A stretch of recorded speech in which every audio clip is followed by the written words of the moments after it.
மச்சான் அந்த முடிவு சரியான சிட்டு முடிஞ்சிடா. நான் என்ன கடையில கத்துவான்டா. நான் சொன்ன மாதிரி ஸ்டைலா வெட்ட சொல்லுனா நான் போய் கம்முன்னு உட்காந்துருவேன். நீ பார்த்து சொல்றவல்ல. மச்சான் நான் பாத்துக்கிறேன்டா. மாஸ்டர் விஜய் கட்டி தானே? ஆமாடா ஆமாடா. வாடா டேய். வந்து வரேனா. எப்படிடா வெட்டணும்? மச்சான் மச்சான் சொல்றா.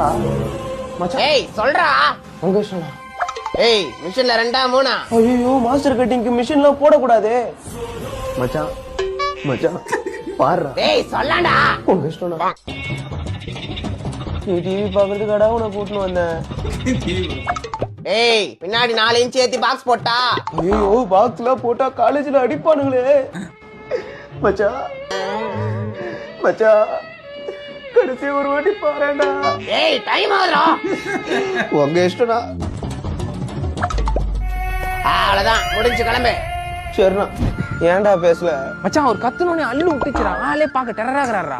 டேய் தொடரடிக்கு உன்ன போய் கூட்ட போறா. பாத்துக்கற புடிக்கிறேனே. இந்த மடியை வச்சு எப்படிடா காலேஜ் போறது? கலாய்ப்பானுங்கடா. ஏய் பண்ணா லைட்டா பைன்ட்டேன். உனக்கு புடிக்கல வேற கடைக்கு போக வேண்டியதானே? எங்க அப்பா இந்த கடையில தான் அக்கவுண்ட் வச்சிருக்காரு. வேற எங்கனா வெட்டினா அதால என்ன வெட்டுவான்டா. போடா.